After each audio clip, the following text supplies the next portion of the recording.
la bienvenida a Espacio Cripto, el podcast de nuestra comunidad en el que aprendemos sobre cripto y Web3 directamente a las personas que están construyendo esta industria. Estoy aquí con mi gran amigo Lalo Cripto, yo soy Abraham Cobos. Lalo, ¿cómo estás? ¿A quién tenemos hoy?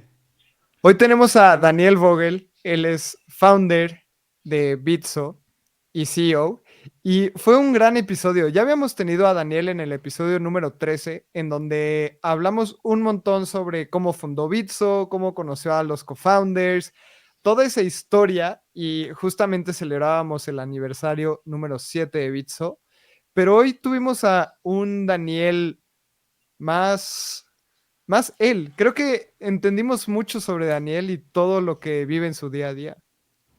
Sí, justo, y un poco de más contexto sobre Daniel. Daniel es ingeniero, cofundador y CEO de Bitso. Está impulsado por el deseo de desarrollar servicios financieros eficientes, competitivos, accesibles e inclusivos en América Latina a través de las criptomonedas. Le apasionan una amplia gama de intereses más allá de las actividades profesionales, incluyendo volar, la fotografía, tocar instrumentos y pasar tiempo con su esposa y sus dos hijos. Y eso fue lo que cuando le preguntamos como quién eres, nos mandó eso. Y a mí lo que más me gustó de este episodio es que, como dice el título, queremos hablar con Daniel más allá de ser el CEO de Bitso. Creo que una de las cosas más importantes al conocer a los fundadores y a las fundadoras de las empresas es saber quiénes son, qué les motiva, qué son en verdad esas cosas que les mueven la aguja. Y creo que esta conversación con Daniel fue muy divertida desde entender cómo desde chiquito le interesa la tecnología.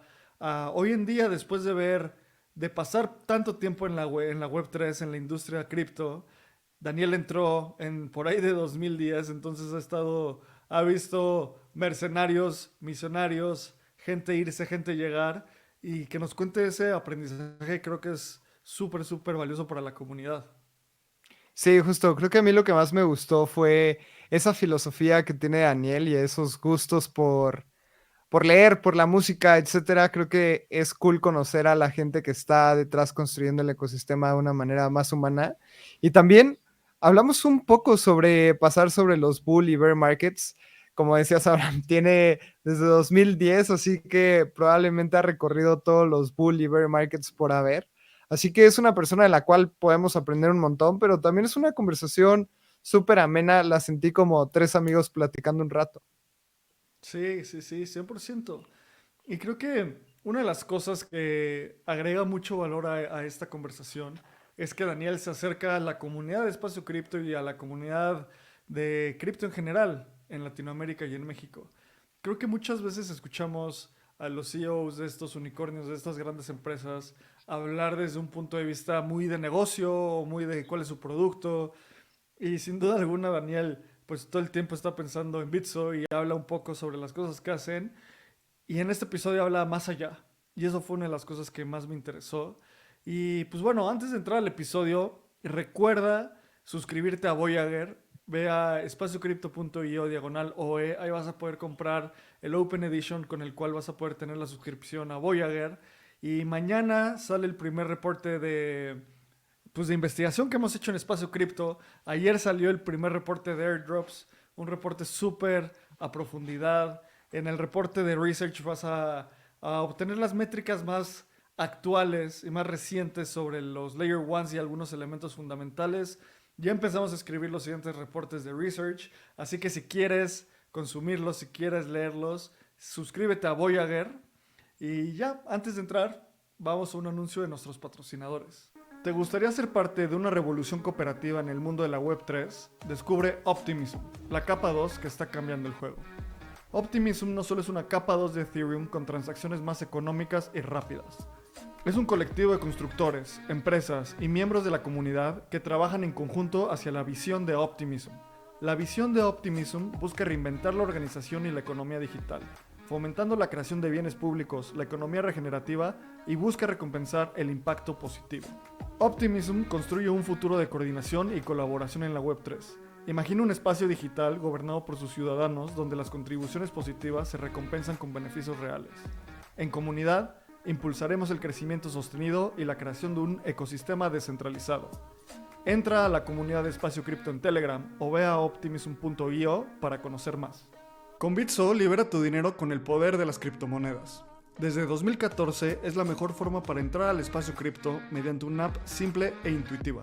Bitso te permite invertir, comprar, enviar, pagar y ahorrar cripto con la tranquilidad de estar dentro de una compañía regulada a nivel internacional. Con más de 7 millones de usuarios, es una de las plataformas más robustas de cripto en Latinoamérica. Entra a Bitso hoy y comienza tu camino en el espacio cripto. Este episodio es presentado por Fuel. Fuel es una capa de ejecución modular que ha revolucionado la escalabilidad en blockchain. Con su arquitectura innovadora, permite una ejecución más rápida y eficiente, liberando el potencial de las blockchains y abriendo nuevas posibilidades en el espacio cripto. Entra a fuel.network para más información sobre el futuro de las capas modulares. Daniel, muchísimas gracias por estar en otro episodio de Espacio Cripto. Y igual, o sea, un poco como decíamos en el intro, Daniel fue una de las personas que pues, nos ayudó a arrancar Espacio Cripto. Lalo y yo grabamos el primer episodio en nuestro garage con unos micrófonos todos chafas. Lalo lo editó, yo hice el logo en PowerPoint y lo mandamos ahí a Bitso y Daniel nos dijo como, oigan, y pues ¿por qué no lo hacen con algo con Bitso? Y así todos ganan. Y después de 2 años y medio, 203 episodios, quisimos volver a invitar a Daniel porque pues fue una persona que nos ayudó mucho a empezar y queremos conocerte, sabes, que la comunidad te conozca más allá de ser el CEO de Bitso. ¿Cómo estás, Daniel? Qué gusto tenerte aquí. Muchas gracias, Abraham. Pues muy contento de verlos, muy contento de platicar con ustedes. Me acuerdo muy bien cuando me comentaron de este proyecto de Espacio Cripto por primera vez.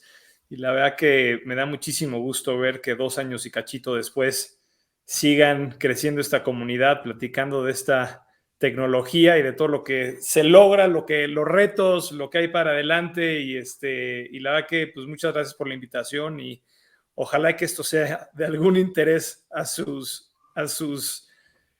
espaciocriptonautas, o como les digan a su audiencia. No, completamente, Daniel. Y creo que también desde ese episodio 13 que grabamos hace ya 2 años y medio a hoy, creo que los tres convivimos más porque estuvimos justamente los tres en Bitcoin Miami 2021, compartimos unas cenas, compartimos Ubers, nos pudimos conocer un montón, después pues trabajando juntos y luego ya más por Twitter interactuando, pero creo que sigue habiendo una conversación de vez en cuando y también este ambiente no se siente nada atropellado, sino en confianza y eso también está súper cool porque la gente cuestiona mucho qué hay detrás de las grandes mentes del ecosistema cripto y justamente aquí tenemos a una. Así que muchas gracias por venir, Daniel, y va a ser un gran episodio. Muchísimas gracias, Lalo. Qué gusto verte también. Oye, Daniel, pues mira, queremos empezar hablando un poco de ti, ¿sabes? O sea, estas preguntas de warm-up, creo que después de convivir en Bitso, pues, no sé, cuántas historias en los company meetings y te vamos conociendo un poco más y creo que me encantaría que la comunidad se acerque a ti. Primero, cuéntanos, pues, ¿quién es Daniel Vogel? O sea, ¿cuáles son tus intereses? ¿Qué son esas cosas que te mueven la aguja? Nos has contado, pues yo he hablado contigo también de cosas que te interesaron desde hace mucho tiempo, como desde los carritos de control remoto hasta Radiohead, pasando por Bitcoin. Entonces, cuando alguien te acaba de conocer y no sabe quién eres, ¿qué le dices? O sea, ¿quién es Daniel? Y esto es asumiendo que no vamos a tocar la parte de Bitso, ¿verdad? Pues lo que tú quieras decir, o sea... Mira, es una pregunta difícil porque como que creo que una gran parte de cómo paso mi día hoy en día, como en donde invierto la mayor parte de mi energía es en Bitso, ¿no? Entonces, como que Bitso es un componente súper importante de mi día a día, de quién soy yo y de quién me gustaría ser hacia adelante. Creo que si me salgo un poquito de ahí y como que trato de ver como que cuáles son las cosas fuera de ahí, tocaste en algunas. Mira, me ha fascinado la tecnología desde que soy chiquititito. Tuve la tuve como que la fortuna de que mi papá pusiera internet en casa cuando era muy chiquito y me hundía horas y días en la computadora haciendo pura idiotez, pero que de alguna manera interesante, como que hacia futuro, cuando lo veo hacia atrás, como muchas de esas cosas se han ido conectando con quién soy hoy en día. Creo que como que esa capacidad de aprender de nuevas ideas en el internet, aprender a como nada más navegar cuáles son los sitios, empezar a como formar mis propias opiniones después de leer muchas cosas online, creo que son cositas que poquito a poquito con los años se han vuelto una parte importante de mí. Tocaste en el tema de Radiohead. Te voy a presumir algo que tengo acá. Esto es un pick guard de una guitarra. Está firmada por Tom York y por Johnny Greenwood. Me la regaló un muy buen amigo, Rafa. Soy súper apasionado de Radiohead. Me fascina la música en general, pero soy súper apasionado de Radiohead. He tenido la fortuna de verlos varias veces en vivo. He tenido la oportunidad de conocer a algunos de los miembros en persona.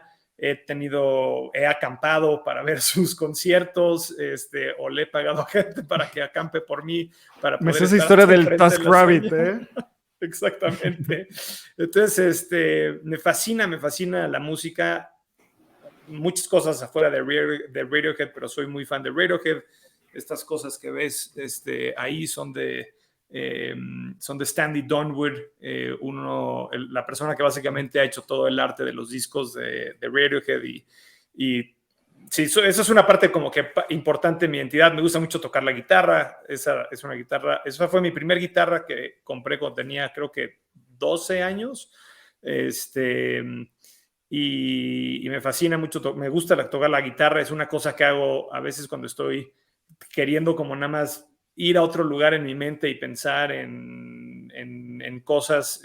Me ayuda mucho como agarrar la guitarra y tocar algunas cosas y pensar. ¿Qué más? No sé, me fascinan los acertijos. Entonces, tengo libros de acertijos y me gusta resolverlos. De hecho, no sé si aquí... No los tengo acá. Es que mi esposa se los acaba de llevar, pero de hecho con mi esposa hacemos algunos de nuestros date nights es resolver acertijos. Entonces tenemos unos como juegos de murder mysteries en donde tienes que tratar de encontrar quién es él o la culpable de un asesinato y entonces nos fascina sentarnos a veces a como ver toda la evidencia y tratar de descifrar esos acertijos. No sé, pues esas son algunas de las cosas que hago en mi tiempo libre. Y obviamente, obviamente estoy casado, tengo dos hijos chiquitos y ellos también son una parte importante de mi vida. Entonces, los fines de semana trato de estar con mis hijos. El fin de semana pasada le enseñé a mi hijo grande cómo andar en bici y eso me dio muchísimo orgullo.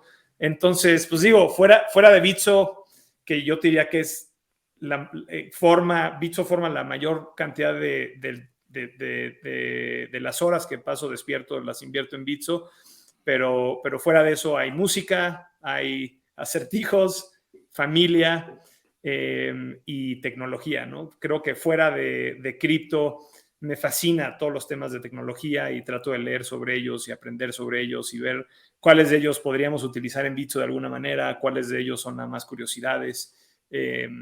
Y bueno, no sé si fue suficiente la respuesta, pero eso es un poquito de quién soy yo.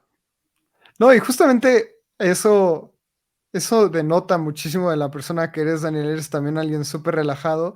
Y mencionaste algo que me gustaría indagar un poco más, porque mencionaste leer nuevas tecnologías. Y en los últimos años hemos visto tecnologías increíbles surgir, así como blockchain, que mucha gente que nos escucha aquí es súper apasionada. Pero además del ecosistema blockchain, ¿qué tecnologías estás investigando al día de hoy? ¿Cuáles te están apasionando? ¿Cuáles tal vez no te importaban tanto y al día de hoy le estás dedicando algunas horas de tu vida que después podrías implementar en algún lado? Sí, mira, yo diría que hay, o sea, desde ese punto de vista hay como desde cosas que son simplemente curiosidades creo que como que lo último relevante ahorita es todo este tema de los superconductors, LK99, etcétera, etcétera, que yo creo que más que una aplicación real dentro de Bitso, bueno, no sé si una aplicación real, pero más de que esté pensando en cómo aplicar esto en Bitso, es nada más como una cosa interesante que está pasando en el mundo y que creo que puede tener una consecuencia importante en muchas cosas, el espacio cripto incluido, pero es más como que una curiosidad en este momento. Y luego hay como cosas más interesantes, o no sé si más interesantes, pero más relevantes a Bitso, como por ejemplo todos los temas de inteligencia artificial, ¿no? Entonces, estamos viendo, o sea, en Bitso hemos estado utilizando inteligencia artificial para generar imágenes con cosas como Midjourney. Hemos estado tratando de ver si lo podemos utilizar para desarrollar software con cosas como Autopilot. Tenemos un chatbot que está utilizando la misma tecnología que ChatGPT para básicamente darle respuestas a las personas que tengan una curiosidad sobre alguna cripto, sobre algún proceso en Bitso, etcétera. Entonces estamos tratando de ver cómo podemos entrenar a un chatbot para que básicamente te dé esa misma interfase que te da hoy en día ChatGPT, pero que sea para cosas relevantes de cripto, de Bitso, etcétera. Entonces, como que obviamente inteligencia artificial es una de las cosas que tiene unas aplicaciones en muchísimos aspectos de lo que haces tú como compañía. Nos interesa muchísimo, lo estamos activamente en algunos lados ya usando recurrentemente y en algunos otros lados todavía como que en la parte de Research and Development. Pero creo que ha sido interesantísimo, ¿no? Una de las cosas que a mí me ha gustado mucho hacer es, básicamente, mi hijo es de ojo azul y güero, salió a su mamá, pero me gusta ponerle a estos softwares de generación de imágenes como una vez cada 3 meses, les meto el mismito prompt, que es básicamente 2-year-old blonde, blue-eyed kid, y como que nada más ver el progreso de cómo han cambiado esa generación de imágenes se me hace súper interesante. Y en fin, como que creo que la cosa más relevante que yo creo que he visto y que tiene muchas aplicaciones hoy en día dentro de Bitso y dentro del mundo cripto, creo que es el tema de inteligencia artificial. Pero fuera de eso, creo que hay muchísimas otras como que cositas que estamos leyendo todos los días y que son interesantes, son atractivas, muchas de ellas dentro del mismo mundo cripto. Temas como account abstraction, temas como diferentes maneras de guardar datos para que sea más eficiente en el blockchain. Hemos estado viendo cosas interesantes con Lightning. No sé, como que simplemente dentro del mundo cripto creo que también hay mucho desarrollo tecnológico de cosas, pues de cosas súper interesantes, ¿no? Creo que hay un amigo, un muy buen amigo con el que paso mucho tiempo. Estamos hablando un día de este tipo de diferentes tecnologías y estamos hablando de cripto, inteligencia artificial, genómica, básicamente las clásicas cosas que le interesan a la gente que le gusta la tecnología. Y lo que él me decía es un concepto que se me hizo súper interesante, inteligente, hablando sobre diferentes tecnologías líquidas. ¿A qué me refiero con una tecnología líquida? Como una tecnología que va a tocar diferentes aristas de cualquier sistema global, financiero, informático, de lo que sea. Y es muy líquida porque va a tocar esas formas de cosas que hoy no entendemos. Y lo que dices de los chatbots, el prompt de haz a una persona, a una niña, a un niño güero de ojo azul y cómo va iterando, o sea, a mí se me hace fascinante. Simplemente entender cómo eso va a llegar a tocar tantos puntos, como en un futuro fantaseamos con, oye Lalo, ¿dónde estás? Ah, en Argentina, ah, ahí te va $1. Pum, en segundos lo tienes, ¿sabes? O sea, o cosas como, oye, quiero comprar una casa. Ah, pues vete a el OpenSea del futuro y ahí está tu escritura como NFT, ¿sabes? Y algo que, o sea, compagino contigo es como ese interés por la tecnología. Una de las cosas a las cuales me gustaría entrar, Daniel, es ir como a la esencia de esa curiosidad, ir como a los primeros principios de qué inspiró esa forma tuya de ver a la tecnología, ¿sabes? Porque hoy ya vemos un resultado de eso que es como una iteración de muchas cosas que han pasado. Tú en algún momento nos contaste la historia de Wikipedia y cómo no te dejaban usarla para hacer un ensayo y tú decías como no tiene ningún sentido. Si pudiéramos entender como de dónde nace tu interés por la tecnología en general, como cuáles son esas cosas, esas variables básicas, esos primeros principios que han inspirado tu curiosidad desde chiquito y lo siguen haciendo hoy. Mira, yo tengo 2 hermanos más grandes y son bastante más grandes que yo. El más grande tiene 9 años más que yo y el otro tiene 6 años más que yo. Entonces es como suficiente como para que cuando tenías, pues, no sé, 6 años, mi hermano mayor era un adolescente, ¿no? Entonces era una diferencia importante de edad. Y una de las cosas que sucedió es que como que ellos siempre tenían juguetes que eran más avanzados de lo que me tocaba a mí por mi edad y siempre estaban en la casa, ¿no? Entonces, creo que como que tener hermanos más grandes simplemente siempre incrementó esa curiosidad porque habían como cosas a mi disposición que estaban fuera de lo que normalmente debería ser mi alcance. Pero como que estaban ahí, ¿no? Entonces, ejemplos tontos como por ejemplo Legos, ¿no? Me gustaban los Legos como a muchos niños, pero pues había un Lego para un niño de 12 años o de 13 años y yo tenía 6 años y estaba la caja ahí. Entonces era, pues bueno, Lo le voy a pregunté a mi tomar. hermano, sí, le pregunté a mi hermano, ¿puedo hacer esto? Estás muy chiquito para eso, pero tú haz lo que quieras.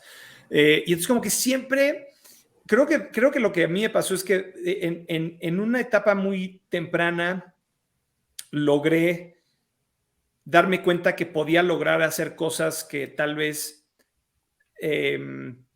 que tal vez pensaba que no podía lograr. Y entonces creo que se volvió siempre como una curiosidad de ver, bueno, ¿qué otra cosa puedo hacer o qué otra cosa hacer? Y en algún momento eso se volvieron estas cosas que también mencionaste hace al principio de la entrevista, Abraham, que los coches de control remoto. Entonces, igual que habían estos Legos, uno de mis hermanos tenían estos coches de control remoto. No eran como o sea, hay una serie de coches de control remotos que los compras y están completamente en piezas y los tienes que armar y como gran parte, y luego hay gente que los corre hace carreritas, etcétera. Y una parte importante de estos coches es como que los estrellas y luego los tienes que arreglar, etcétera, etcétera. Entonces es un poquito más complicado de lo que podrías comprar en un Liverpool, etcétera, etcétera. Entonces mis hermanos tenían estos 2 coches de control remoto que ninguno de los 2 utilizaba. Y me pasó lo mismo que con los Legos, ¿no? Los traté de usar, o sea, los empecé a manejar, me llamaban muchísimo la atención. Y lo que pasó es que no encontraba una comunidad alrededor de mí para platicar de este tema. Mis cuates en la escuela eran muy chiquitos como para tener coches de control remoto de este tipo. Y como que cuando iba al parque cerca de mi casa, no había ningún otro niño jugando con coches de control remoto. Entonces, como que me sentía como que medio solo en este hobby, si le quieres decir así, en este pasatiempo. Y cuando mi papá contrata internet en la casa y accedí al internet por primera vez, pues una de las primeras cosas que traté de hacer era como aprender más sobre coches de control remoto. Y el internet era muy naciente, pero ya había información que algunas personas, algunos entusiastas de coches de control remoto habían escrito online. Mucho era en foros, mucho eran como pues, algunos, como no había como páginas todavía como que dedicadas a esto necesariamente, pero suficiente como para empezar a darme cuenta que a través de la tecnología podía avanzar esta curiosidad, a través de la tecnología podía ayudar a entender más cosas. Y hay como cosas de estos cochecitos de control remoto que son difíciles de entender a menos de que seas un fanático, ¿no? Pero tú puedes cambiar los engranes para que tengan más tracción o más torque el coche o más velocidad. Y estas son cosas que como que yo no entendía porque no había un libro que yo podía comprar sobre engranaje en coches de control remoto, ¿no? Pero de repente en el internet empecé como que a darme cuenta que había la oportunidad de aprender todas estas cosas.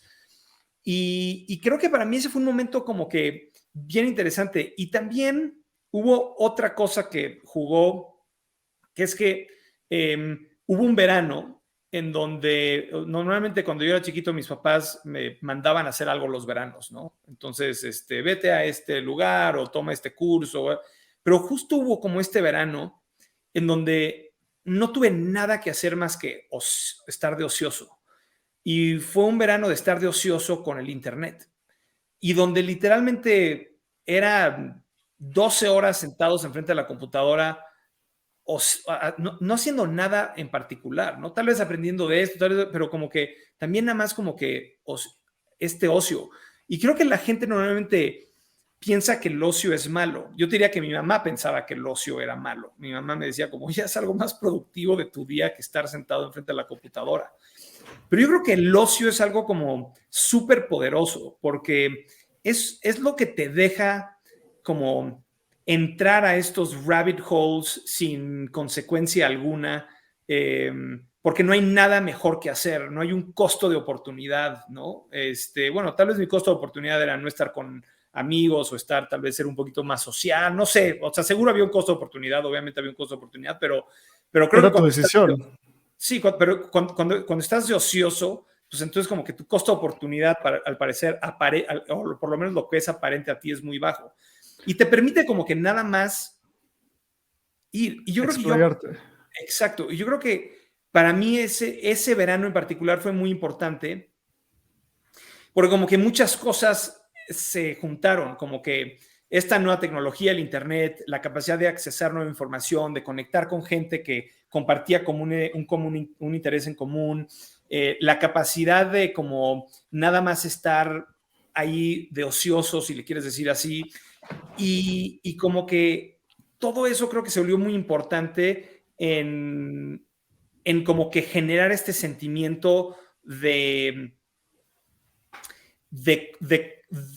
como que el mundo es enorme y que hay muchísimas cosas y que hay tanto que aprender y tanto que hacer y tanto que explorar, que creo que eso nada más explotó mi curiosidad. No sé, si tuviera que pensar en un origen, yo te diría que es ese verano, después de que mis papás pusieron internet en la casa, en donde estuve de ocioso haciendo mucho y nada al mismo tiempo. Quiero nada más agregar algo sobre lo que tú dices que para mí es súper importante. Una de las cosas que personalmente más me interesan es la filosofía. Y hace poquito, este año, leí un libro sobre filosofía estoica y ahí hablaban mucho, específicamente esto que voy a platicar como que me voló la cabeza, justo hablan del ocio, de qué es el ocio para esta corriente filosófica. Y me encantó cómo hablan del ocio como lo contrario al negocio. Y de ahí viene la palabra, el origen de la palabra ocio. El negocio son esas cosas que en ese entonces eran actividades físicas en las cuales ocupabas tu mente y tenías un resultado productivo muy específico.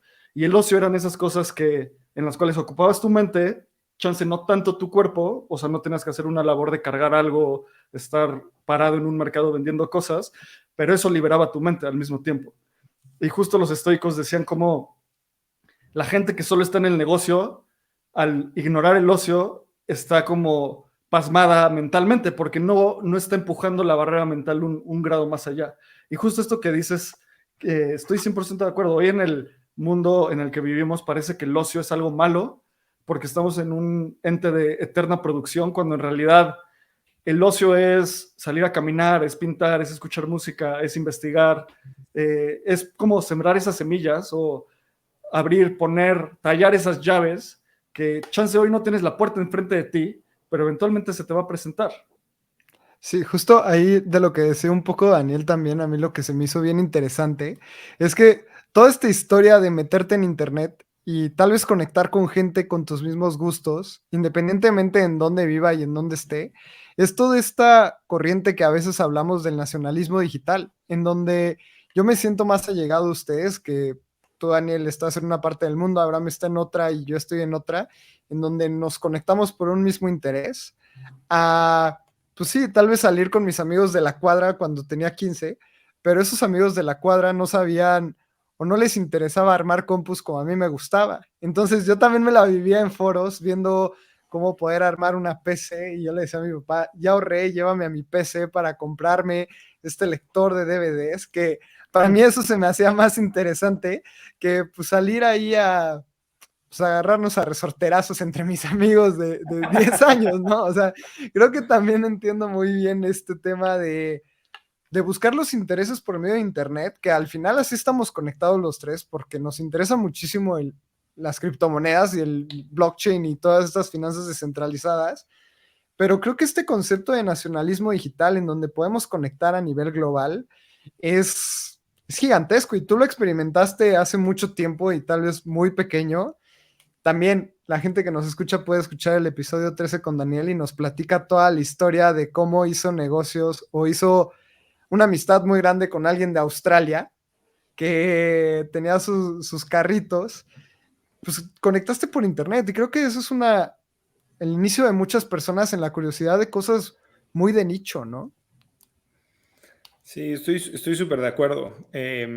Aparte es como que es súper interesante porque estas cosas de nicho son difíciles de... O sea, como que Bitcoin es algo difícil, ¿no? Hoy es muchísimo más mainstream, pero es un concepto difícil.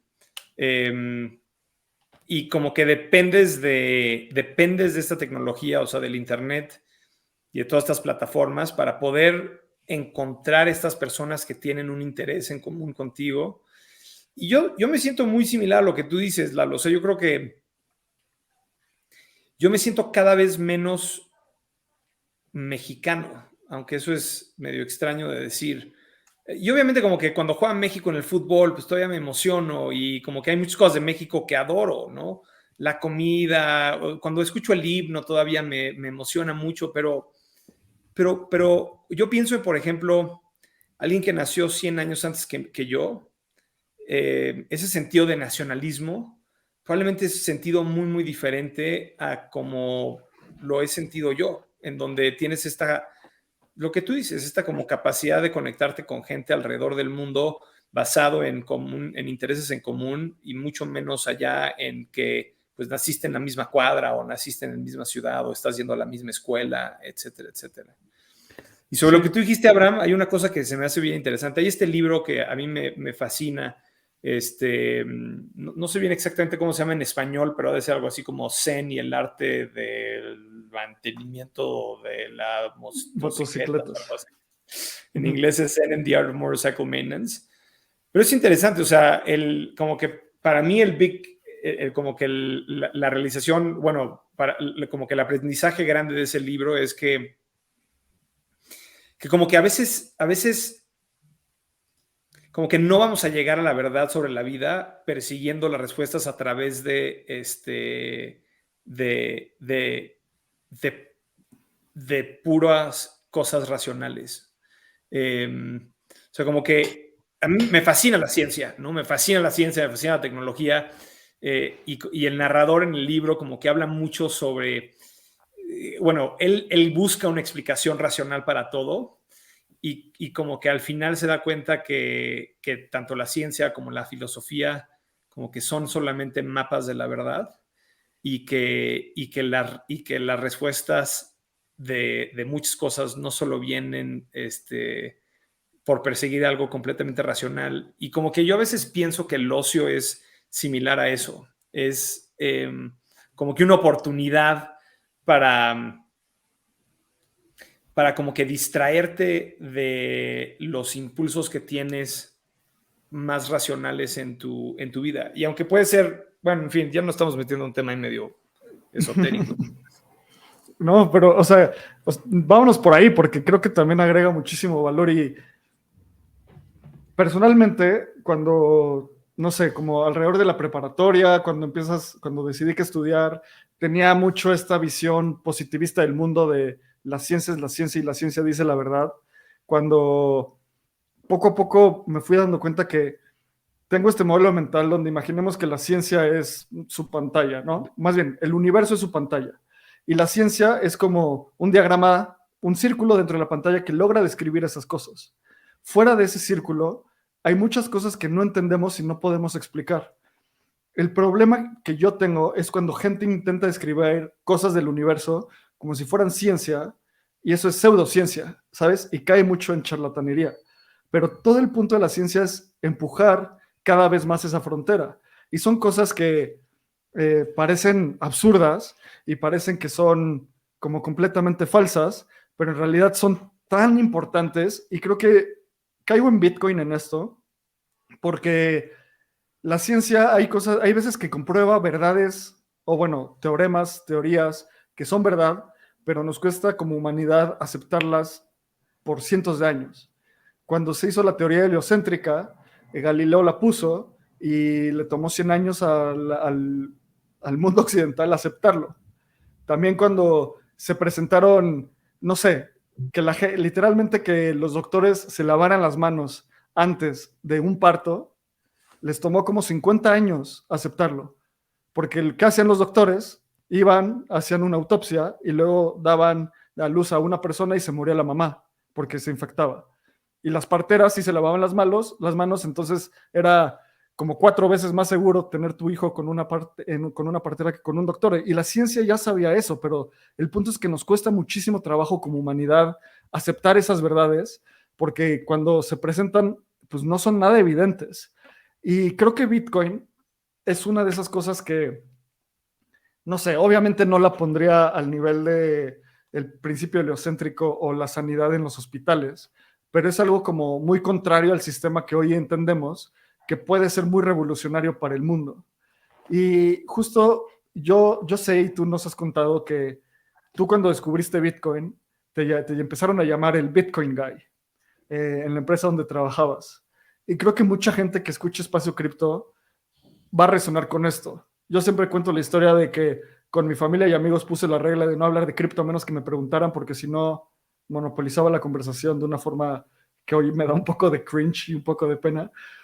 Cuéntanos qué fue eso de Bitcoin a ti que te hizo sentido y por qué te llamaron el Bitcoin Guy siendo una idea tan contraria a los principios económicos tradicionales que pues, nos enseñaron en la universidad y en toda la historia. Mira, yo siempre digo que o sea, la primera vez que escuché de Bitcoin o que empecé a leer de Bitcoin, como que pasas por un arco de emociones, ¿no? Primero es como, bueno, por lo menos para mí fue primero como un poquito de confusión. ¿Qué? ¿Eh? ¿Qué significa que algo sea descentralizado? ¿Qué significa que algo sea digital? ¿Qué significa que no haya un juez y parte en las transacciones? O sea, como que habían como que todas estas cosas que cuando escuché Bitcoin nada más no entendía. Luego hay como una parte que fue como de mucho morbo, ¿no? Como, ¿qué es el dinero? O hasta quién es Satoshi Nakamoto, o qué pasó con Satoshi Nakamoto, o como que hay como toda esta parte de la historia de Bitcoin que también es como morbosa. Y luego siempre he hablado que, como que para mí en la prepa los libros que más me gustaron eran todos estos libros donde el narrador se daba cuenta que el mundo no era como le habían dicho que el mundo era. Como Fahrenheit 451 o 1984 de George Orwell o Brave New World, etcétera, etcétera.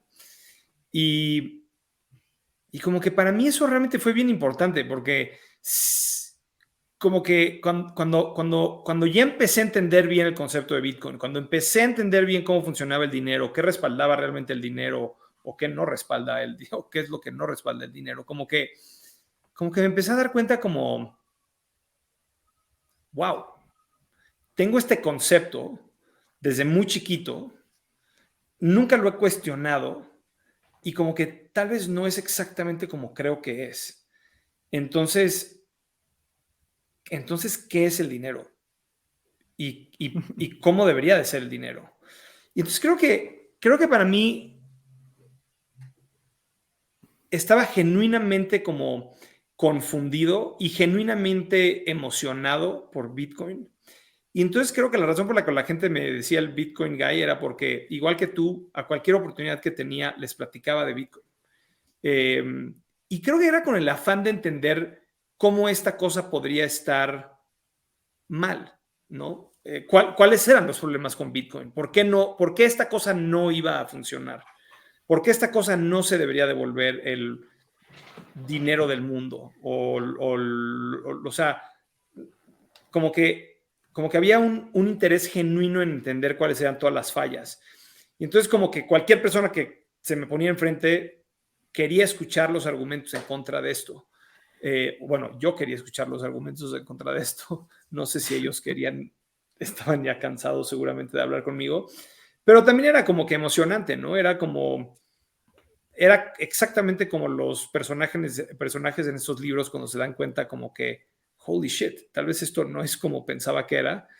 Y ahí estaba trabajando, ganando mi lana, guardándolo en el banco y no entendiendo qué era esta cosa por la cual me estaba levantando todos los días para trabajar y para guardar en el banco. No estaba entendiendo qué era el banco, no estaba entendiendo qué era el dinero, no entendía nada. Y entonces, como que mi vida se ha vuelto un pursuit de redefinir cómo funciona el dinero y cómo Sí, funcionan justo. los sistemas financieros. Y creo que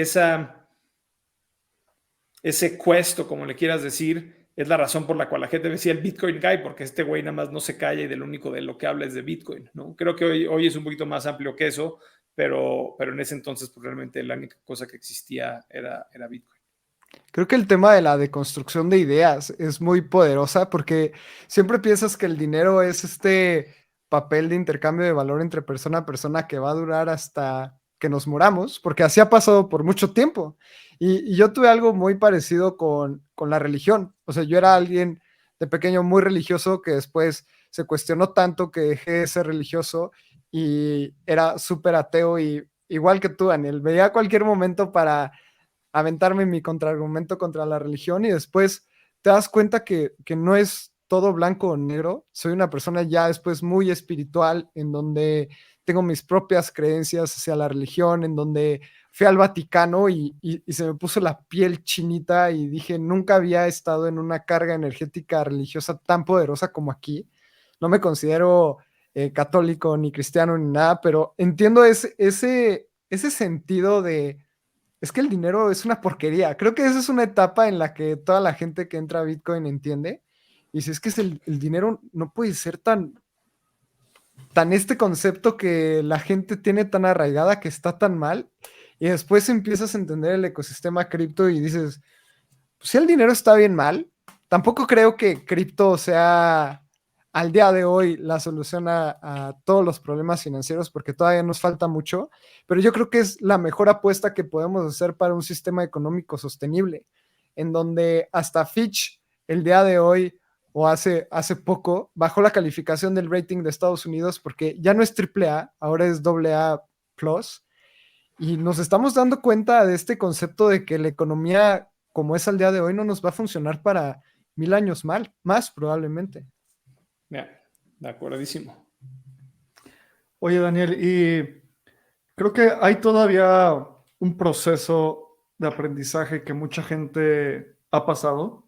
Y hace poquito estaba escuchando un podcast y decían de cómo, creo que es algo que decía Naval, o no me acuerdo quién específicamente, pero la gente que lleva mucho tiempo en una industria es muy valiosa porque le puede ayudar a otras personas a cortar su camino, a cortar su proceso, a llegar más rápido al entendimiento. Eh, ¿Tú cuándo empezaste a investigar Bitcoin? ¿Cómo en qué año ¿Cuándo? fue? Sí, sí, sí. Mira, la primera vez que escuché de Bitcoin fue en diciembre de 2010. ¿Y cuándo empezaste ahí a leerle y entender así como no entiendo nada? Mira, me acuerdo muy bien que, o sea, escuché Bitcoin justo antes de irme de vacaciones. O sea, yo estaba trabajando y escuché de esto justo antes de irme de vacaciones. Y el primer día que escuché de esto me pasé toda la noche leyendo sobre Bitcoin y tratando de entender qué eran todas estas cosas que estaba viendo. Y luego en esa vacación me acuerdo que lo platiqué con mi papá y con mis hermanos. Y mis dos hermanos son economistas. Y mi papá estudió administración de empresas y, pues, no sé, es un tipo que algo de finanzas sabe. Entonces, como que les preguntaba de esto, ¿no? Pero fue muy temprano. Yo te diría cuando realmente como que ya se volvió una obsesión, o sea, donde ya empecé a minar con mi computadora, ya empecé a como que hacer cosas un poquito más serias, fue mediados yo creo que como marzo de 2011, una cosa así. Ya. Y qué interesante que uses esta palabra como obsesión, porque 100% esto, o sea, bueno, en mi caso también se convirtió en una obsesión, y hay este dicho que las cosas que valen hacerla, o sea, las cosas que vale la pena hacer, vale la pena hacerlas en exceso. Y no sé, así fue como aprender, aprender, aprender, entender, entender, entender poco a poco. Y tú, pues básicamente estás en la industria, entendiéndola, investigándola, pues casi desde que se creó. O sea, 2011 es el inicio o sea, estábamos en el primer inning. Si estamos ahorita en el cuarto, pues tú entraste en el primer bat del primer inning. Y me encantaría ayudarle a la comunidad como a cortar un poco su camino, ¿sabes? Obviamente va a ser imposible explicar en detalle cómo funciona cada uno de los diferentes elementos de cripto, de Bitcoin, pero creo que sí podemos dar algunas máximas y algunas ideas, algunos soundbites de cosas que tú has ido aprendiendo en el camino, desde minar, desde aprender, desde conocer gente, fundar Bitso, todo este proceso. Has estado en grandes bull markets sintiendo una gran euforia seguramente, perdón, en grandes bull markets sintiendo una gran euforia, bear markets super duros sintiendo un terror grande. Me encantaría que si tú le contaras a la comunidad cuáles han sido tus mayores aprendizajes en cada una de estas partes, en un bull run, en un bear run, en un bear market, ¿qué les dirías? O sea, qué les recomendarías en esta etapa? ¿Qué máximas utilizas en cada una de estas dos fases que son tan claras en cripto? Mira, voy a hablar de algunas cosas que creo que son universales para mí y que van más allá de que si estás en un bull market o en un bear market. Pero yo creo que son cosas que conforme han pasado los años he venido a apreciar más esa importancia y creo que veo mucha gente en la industria que hoy en día todavía la subestima. Yo creo que el primer tema es el tema de descentralización. O sea, Bitcoin hoy en día opera en una red completamente descentralizada. ¿Y qué significa descentralizada? Y centralizada significa que no está controlado por ninguna autoridad central, que eso puede ser un gobierno, eso puede ser una institución, eso puede ser un grupo de personas, o sea, ¿cómo defines eso? Creo que nos podemos pasar horas hablando. Pero lo que realmente es bien importante, en mi opinión, de Bitcoin, es que la manera en la que se crea, la manera en la que se construye, la manera en la que opera, la manera en la que se mejora, es algo realmente descentralizado. Y hay muchas cosas hoy en día en la industria que no son descentralizadas. Yo creo que hay un poder enorme, enorme, enorme, enorme en este tema de descentralización. No significa que solo lo descentralizado sea bueno. No significa que si no es tan descentralizado como Bitcoin no tenga valor. Eso no creo que son eso yo creo que no es el mensaje que estoy tratando de dar, pero una de las mejores conversaciones que he tenido este año fue con David Marcus. David Marcus es un tipo que pasó tiempo en PayPal, luego hizo cosas interesantes en Facebook y luego le dieron famosamente el proyecto de Libra o Diem, esta moneda de Facebook, ¿no? Entonces David Marcus es un tipo que tenía básicamente unlimited funds, o sea, dinero ilimitado para crear el dinero del futuro. Y para los que no saben, Libra no funcionó, es un proyecto que se canceló, bueno, Diem se canceló ya, es un proyecto que no funcionó. Pero David Marcus hoy en día está 100% dedicado a Bitcoin. Y yo le pregunté a David esa pregunta. Yo le dije, a ver, tú estuviste ahí en uno de los proyectos con más apoyo de la comunidad. O sea, digo, había mucha gente que no quería Facebook Coin, etcétera, pero Uber, Mercado Pago, o sea, un Spotify, un sinfín de empresas se montaron a esta cosa, ¿no? En algún momento dijeron, vamos a ser parte del Libra Foundation. Entonces, con muchísimo soporte, en vez de decir de la industria, digamos, de jugadores importantes en el mundo tech, ¿no? Con unlimited funding, o sea, dinero ilimitado, con los mejores ingenieros del mundo, los ingenieros más cabrones del mundo. Con la mejor plataforma, si quieres, para tener un reach ilimitado de audiencia. Y sales de ahí y dices, me voy a trabajar 100% en Bitcoin. Y help me explain that, ¿no? Y el tipo lo que me dijo fue, mira, yo me creo toda la ambición que teníamos cuando queríamos hacer Libra. Creemos que el dinero tiene que ser más global, creemos que los pagos tienen que ser globales y tienen que tener un costo más bajo. Creemos en la inclusión financiera y creemos que esta tecnología puede ser un parteaguas en temas de inclusión financiera. Creemos que se pueden montar toda una serie de productos y servicios arriba de esta red. Lo que pasa es que la única red que tiene una oportunidad de realmente cambiar el dinero es Bitcoin, por su inmaculada concepción, que tú, Lalo, que eras religioso de chiquito, nos puedes explicar mejor qué significa, pero básicamente creo que a lo que se refería este tipo es que la creación de Bitcoin y ese génesis es realmente una historia súper poderosa cuando estás tratando de crear algo que realmente está tratando de rehacer el dinero. Cómo se generan esos bitcoins, cómo se repartieron, cómo se mantiene, cómo el creador ya no existe. O sea, es algo súper poderoso y es algo súper poderoso. Yo creo que en el centro de todo esto es este tema descentralizado. Porque si eres un gobierno y te quieres ir contra Bitcoin, ¿contra quién te vas? Bitcoin se desarrolla por gente alrededor del mundo, se opera en nodos que están operando en computadoras alrededor del mundo, tiene infraestructura que empresas como Bitso y otras construyen alrededor del mundo. O sea, es una cosa como que, ¿contra quién te vas?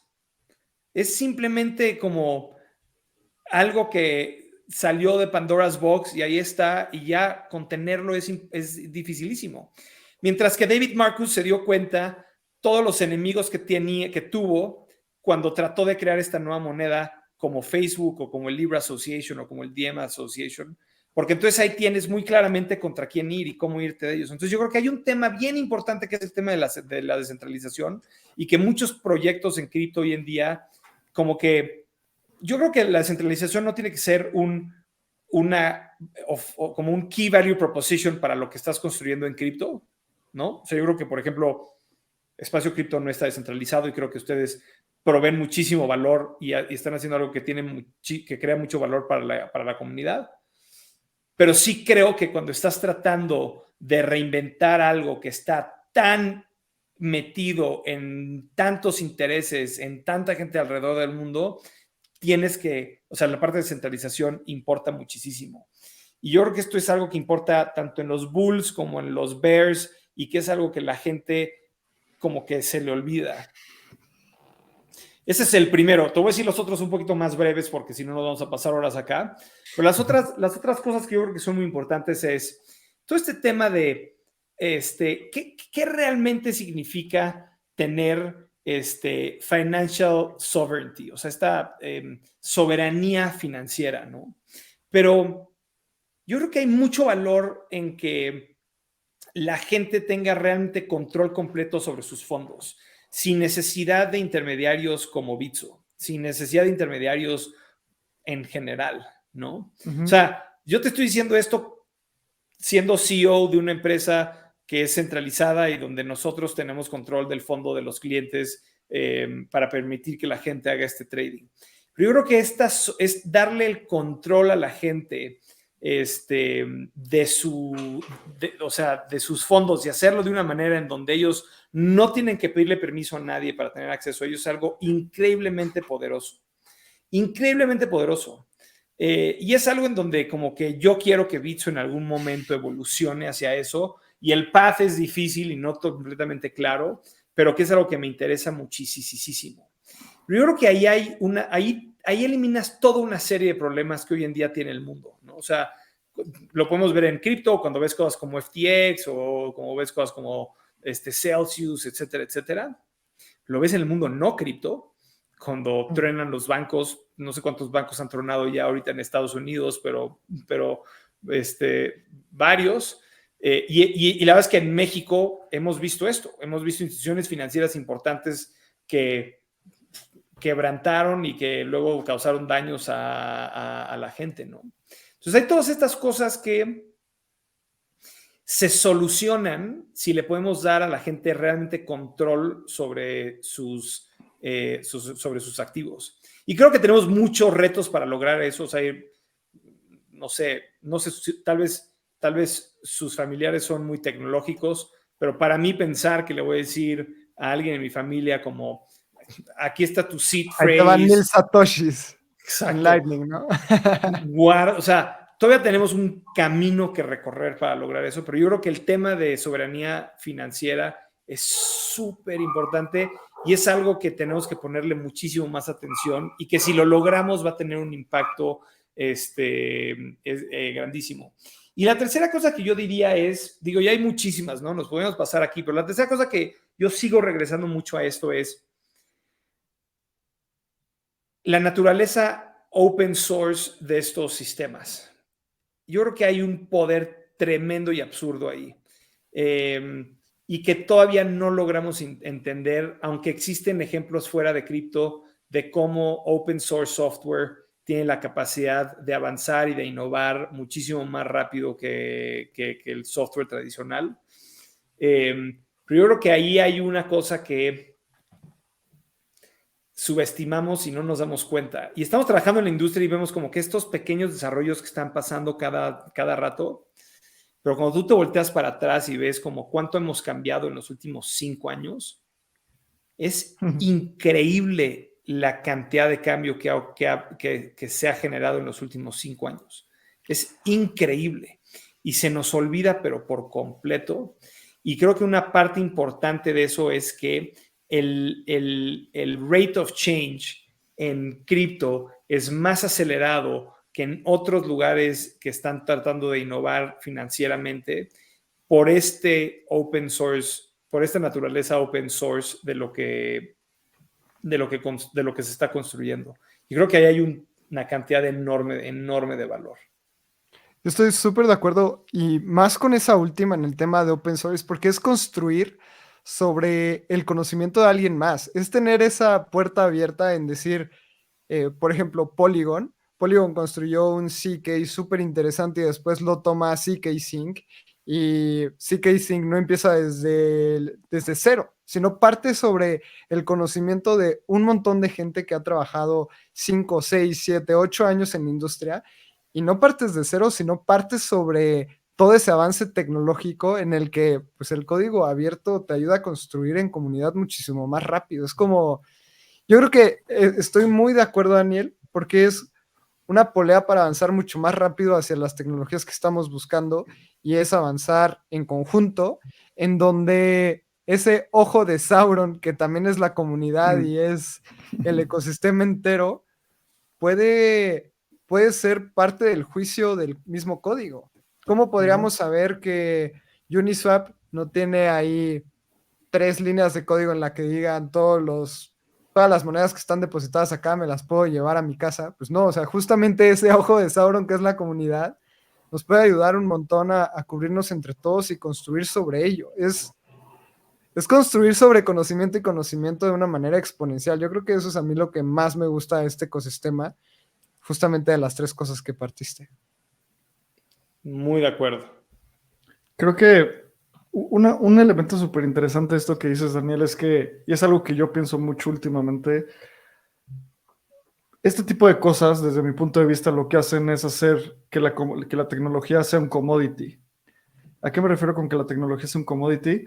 A que hoy entrar a Uniswap, cualquier persona lo puede hacer, y al ser open source, como tú dices, si quiero copiar y pegarlo y hacerlo desde cero, pues lo voy a hacer, voy a tener muchos problemas como drenando la liquidez y esas cosas, pero pues esta infraestructura ya existe. Y cuando existe esta infraestructura y la tecnología se vuelve un commodity, como que los problemas son diferentes, ya no son problemas técnicos per se, son tal vez problemas de experiencia del usuario, de onboarding, de retention, y eso genera, bueno, a mí me genera mucha emoción porque es, venga, ¿cómo lo resolvemos? ¿Cómo le hacemos que Daniel sí le pueda mandar a su familia 5,000 satoshis sin que se preocupen? ¿Sabes? Ya llega a ese punto. Y creo que algo a lo que caigo es que cuando la tecnología se vuelve un commodity o cualquier cosa se vuelve un commodity, cualquier persona puede tomarlo y cualquier persona puede aprovecharlo y cualquier persona puede hacer cosas. La brújula moral de esas cosas dependerá de la sociedad. Pueden ser cosas buenas, pueden ser cosas malas. Y en cripto hemos visto claramente ejemplos de cosas malas como rug pulls en ICOs, rug pulls en NFTs. Esta semana hubo el rug pull de Bold. La próxima semana va a haber otro rug pull seguro. Entonces, en el momento en el que básicamente cripto es una caja de herramientas donde cualquier persona puede entrar y agarrar un martillo, si agarran ese martillo para romper una puerta o para construir, agarran eso y un pico para construir una escultura, pues es lo mismo. Y a lo que voy es, cae en la persona que construye, cae en este elemento que se habla mucho en Web3 de misionarios contra mercenarios. Mercenarios, esas personas que entran, extraen valor y se van. Misionarios, la gente que está aquí a largo plazo. Tú que has visto por años gente entrar, gente salir, gente quedarse, gente cambiar de opinión, gente ser misionaria, gente ser mercenaria, con este callo social después de tanto tiempo, ¿cómo identificas a estas personas? ¿Qué indicadores tienes para identificar que alguien es mercenario, es misionario, está aquí por el long term, está aquí por el short term? ¿Cómo lo haces?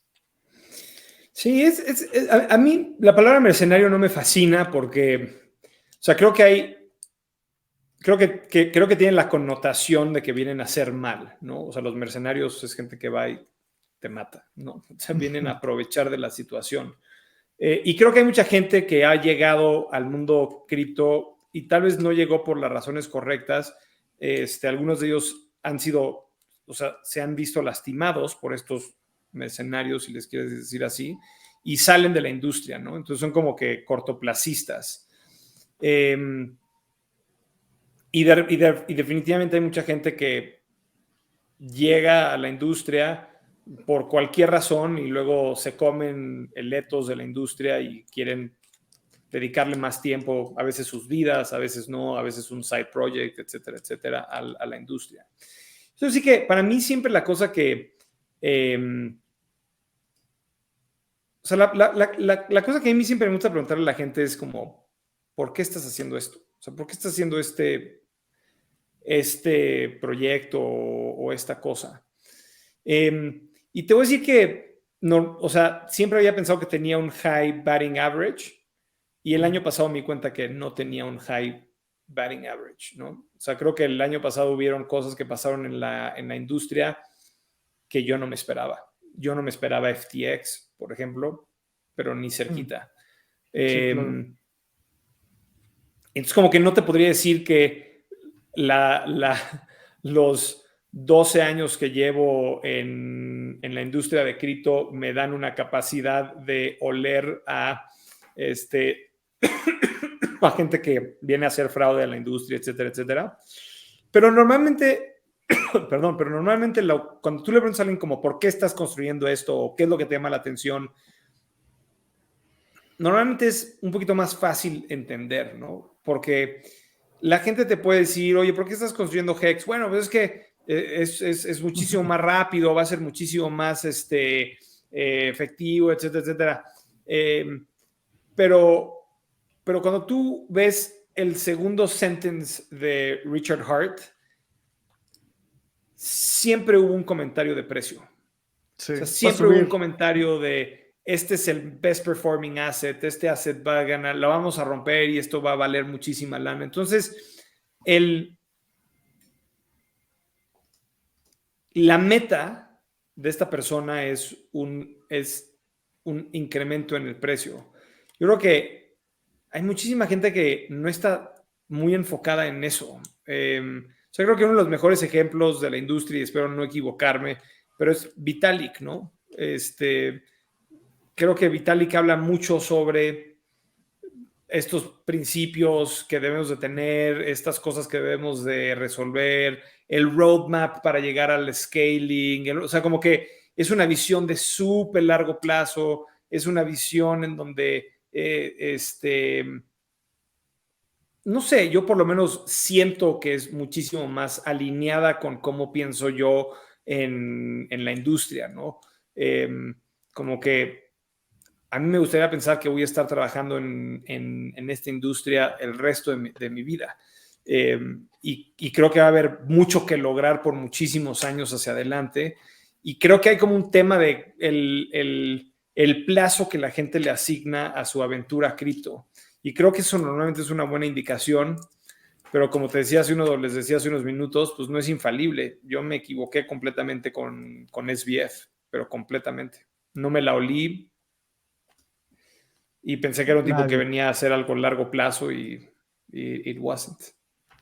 Sí, justamente estaba escuchando hace poco un podcast con Brian Armstrong, que es el CEO de Coinbase, y justamente decía, es que en el bull market yo veía cómo la gente construía cosas impresionantes de manera muy rápida y nosotros Coinbase dábamos pasos firmes pero no tan rápido y después nos dimos cuenta, después de todo lo que pasó con FTX, que era la manera correcta en construir. O sea, tal vez un poco más lento, pero con pasos firmes y pasos concretos, que yo creo que es lo que más vale la pena dentro de este ecosistema, porque los que estamos aquí para largo plazo, pues vamos a ser los que duremos. O sea, los que construyan valor van a ser las personas que duren lo suficiente para construir ese valor a largo plazo.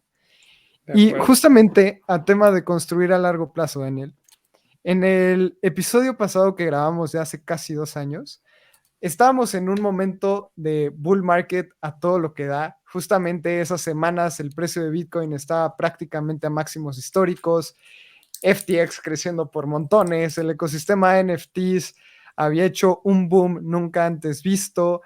Estábamos en la euforia del ecosistema y creo que el día de hoy ha cambiado mucho. O sea, estamos en un bear market, en uno de los más dolorosos después de Celsius, FTX, cuántos hacks no hemos visto, pero también hemos visto construir proyectos súper interesantes. Entonces, sabemos que estás súper metido en Bitso, pero además de Bitso, ¿qué partes de la industria son las que más te emocionan en este momento?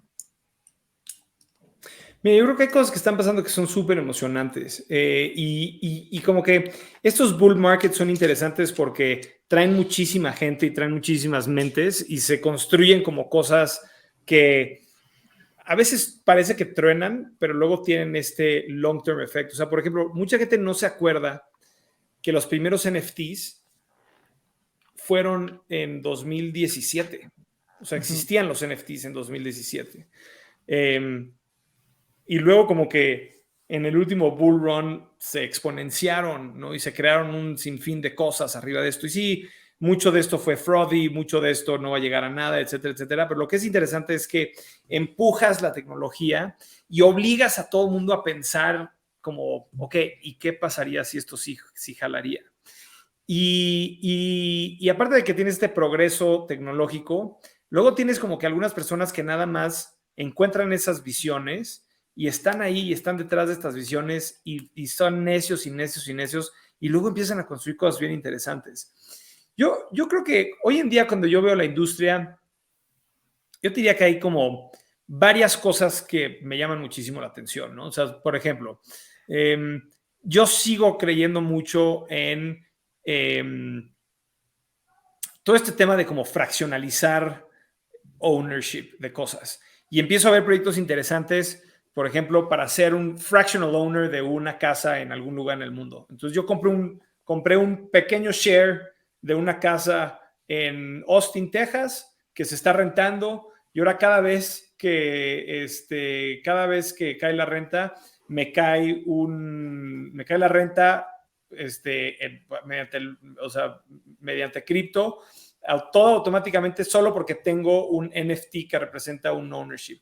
Y como yo estaba experimentando o estoy experimentando con esto, es una cosa chiquititita, o sea, no es como que una parte importante de mi portafolio. Y esta empresa que está haciendo esto sigue como muy chiquita, tienen creo que hoy en día 10 propiedades, pero se me hace súper interesante, ¿no? O sea, empiezas a combinar el tema de pagos internacionales o transferencias internacionales, el tema de fractional ownership, el tema de sovereignty que estábamos hablando hace unos minutos, y como que empiezas a como construir la manera de que una persona que yo en mi vida iba a comprar una casa en Austin, digo, no tengo una casa en Austin, pero tengo un pedacito de una casa en Austin y me están pagando por la renta. Y eso se me hace interesantísimo. Y creo que todo el tema de tokenización se me hace súper, súper interesante. Entonces hay como toda una parte de como casos de uso del mundo real que tienen que ver con utilizar algunos de estos paradigmas de cripto que me llama muchísimo la atención. Entonces eso es como que por todo un lado. Yo sigo muy bullish con todo el tema de DeFi y creo que lo que estamos viendo en DeFi hoy en día es cómo vamos a resolver todos estos temas de seguridad, cómo vamos a resolver todas estas vulnerabilidades.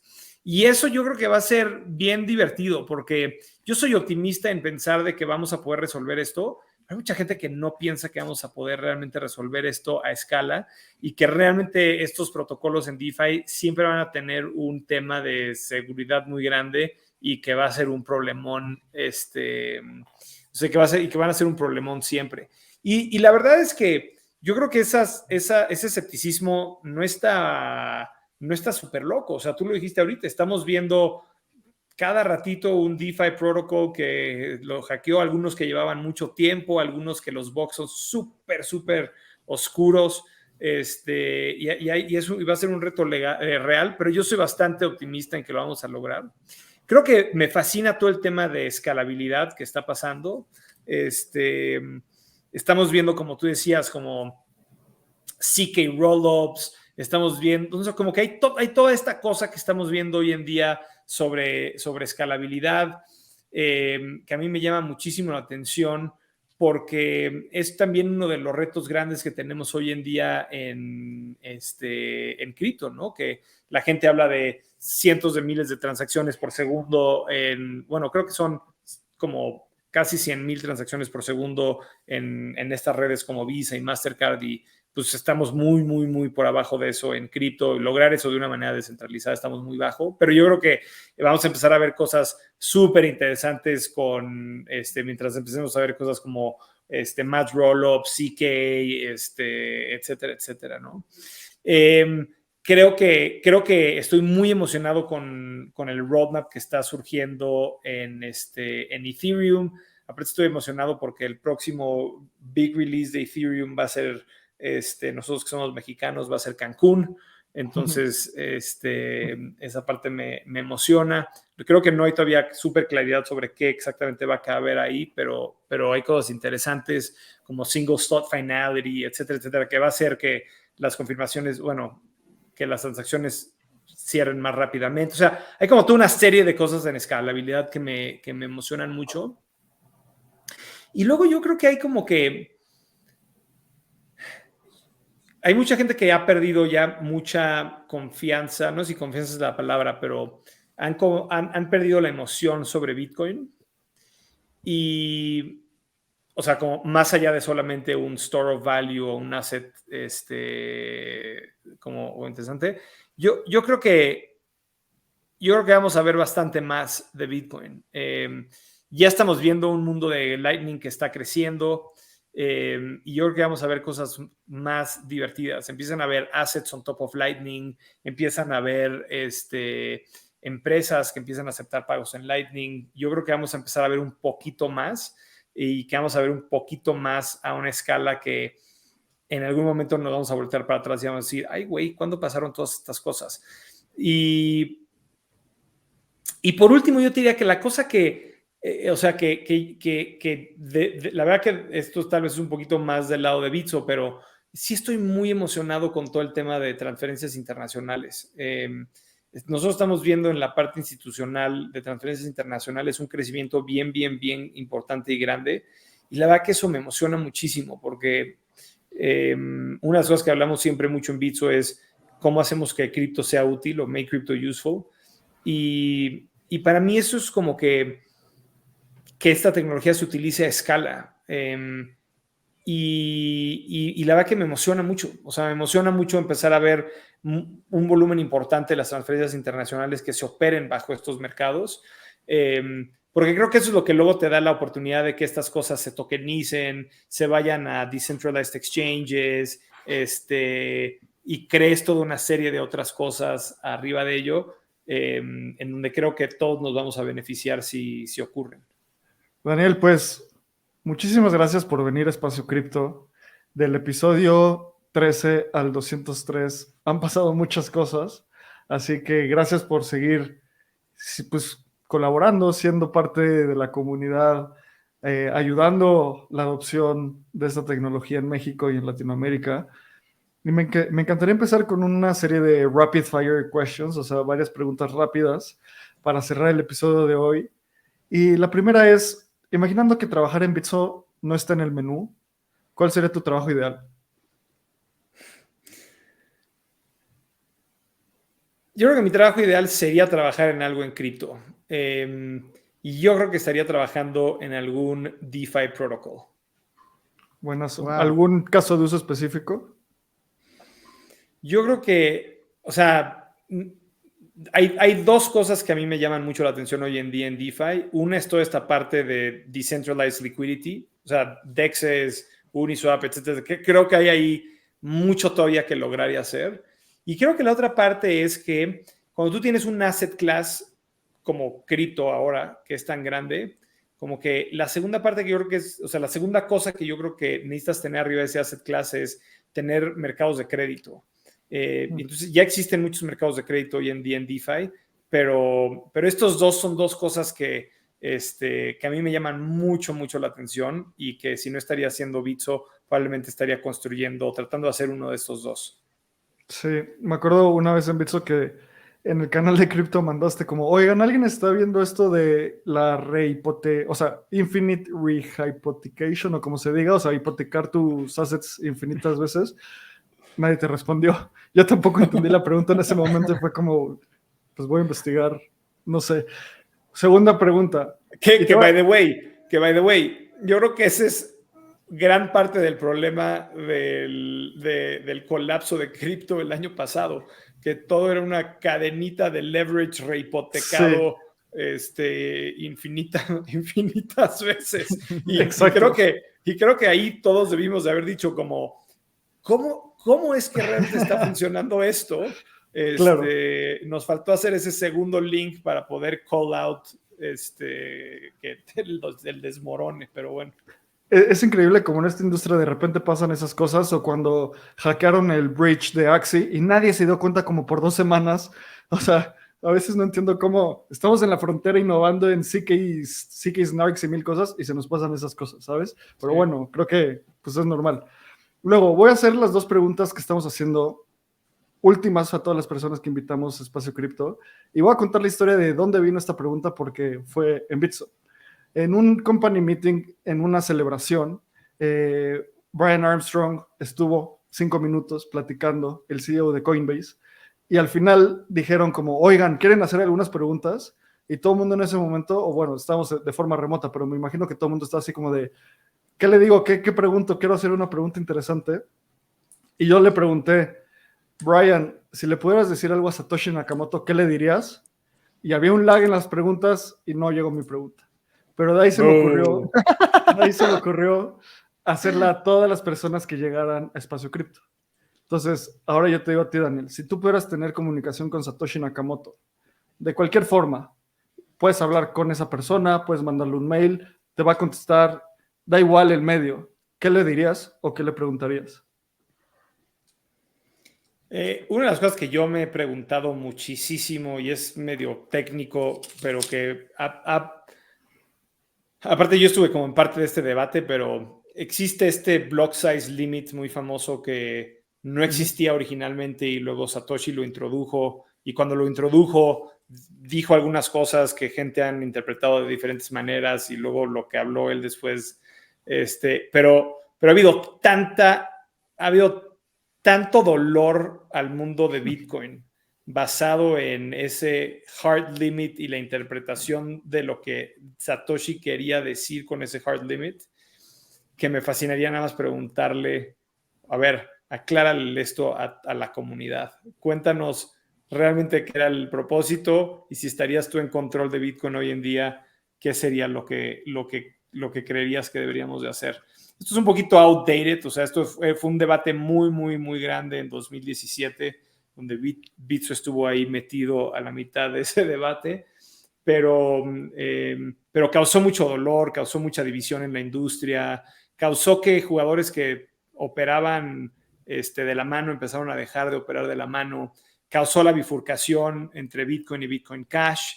Entonces creo que es un como punto en la historia de Satoshi en donde causó, o sea, no le echamos la culpa a Satoshi, pero los resultados de eso causaron, yo creo que mucho dolor en la industria, y creo que hoy en día seríamos una industria más sólida si hubiera existido un poco más de claridad sobre eso.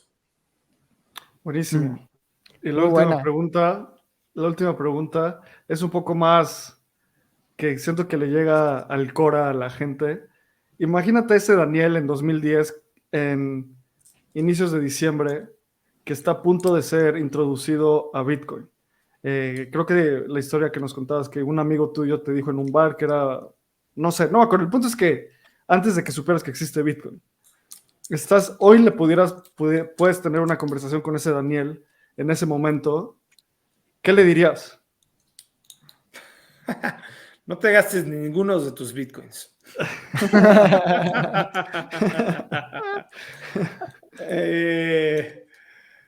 Yo creo que genuinamente le diría eso. A mí me da mucha risa porque tengo, o sea, tengo historias de cuando salíamos así con amigos a la discoteca o lo que sea, y les pagaba yo siempre en Bitcoin. Y me decían, ya déjanos de pagar en esas pinches monedas imaginarias. Y hoy que se las pido de regreso, nadie me las quiere dar de regreso. Los hiciste a todos ricos, Daniel. Pero no, mira, yo creo que o sea, esa sería una respuesta muy práctica, pero yo creo que lo que realmente le diría, lo que me diría a mí mismo es, oye, esta cosa te va a consumir y deja que te consuma. Como que sí, podría tener un poco más Bitcoin si no hubiera pagado los chupes con Bitcoin o lo que sea. Pero realmente estoy muy, muy contento con el journey que he tenido con cripto y con Bitcoin. Y estoy súper agradecido. O sea, estoy súper agradecido que tuve la oportunidad de estar parado en un lugar cuando escuché de esto y que luego seguí mi curiosidad y que luego tuve la oportunidad de hacer un proyecto como Bitso y seguirlo haciendo y conocer a gente increíble.